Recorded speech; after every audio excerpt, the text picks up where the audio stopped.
Retained earnings: a portion of profit or earnings which wasn't distributed to the shareholders as divided and retained in the business is called retained earnings.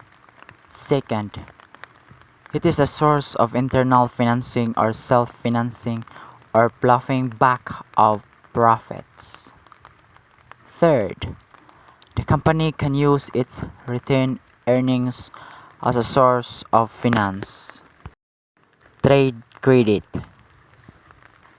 Trade credit is a short-term finance option in which credit is extended by one trader to another for the purchase of goods and services. Second, it facilitates the purchase of goods or services without immediate payment. Factoring. Factoring is a financial service in which a business sells its account receivables to a third party at a certain discount before the maturity date to meet its immediate and present cash needs. The factor provides the funds at the time and collects them from the firm's debtors on the date of maturity. Lease financing. What is lease financing? It is a contractual agreement which is right to use any asset that are given by one party, the owner of an asset, to other party in return for the periodic payment. It can also called retaining an asset for a specific period. The owner of the asset is called lessor and the user of the asset is called lease. There are two most common type of lease. It's the operating lease and the financing lease.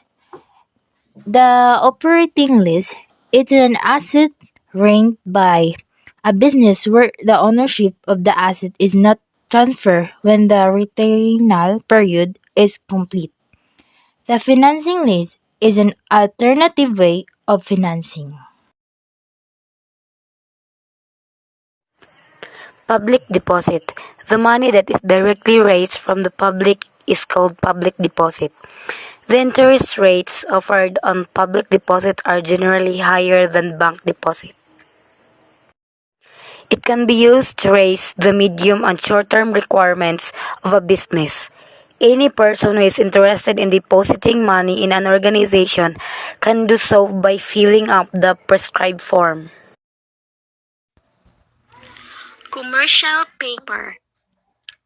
Commercial paper, it can be issued by any firm to other business firms, insurance companies, pension funds, and banks. Example, the amount raised by commercial paper is generally very large.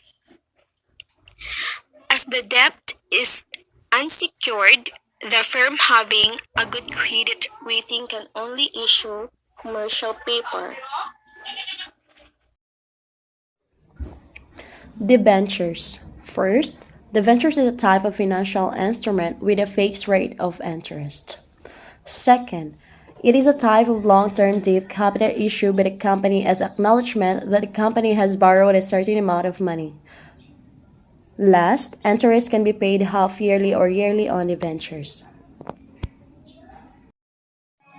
My name is Aldrey Christian Carion and I'll be talking about commercial banks.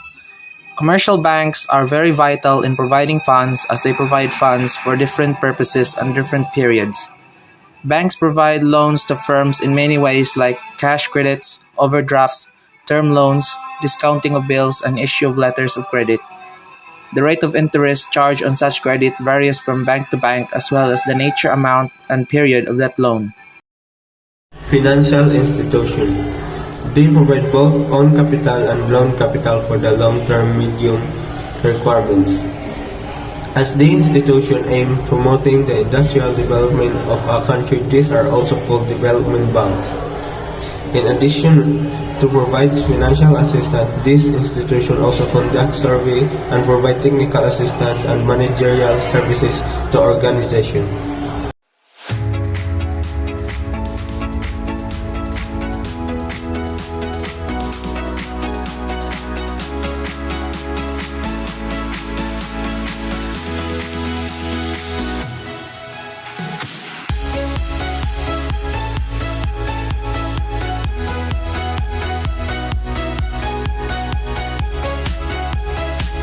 basis of period. Number 1, long term. First, long-term sources fulfill the financial requirement of an enterprise for a period exceeding 5 years.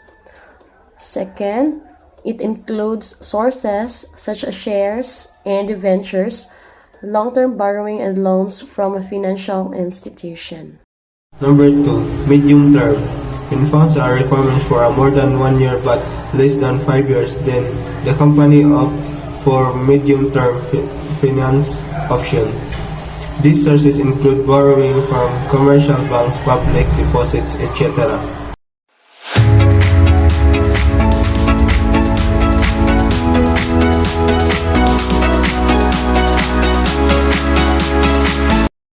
On the basis of ownership.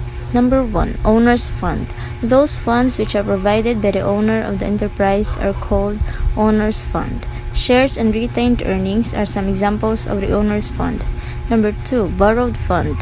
Those funds which are borrowed from the outsiders as loans or borrowings are called borrowed funds.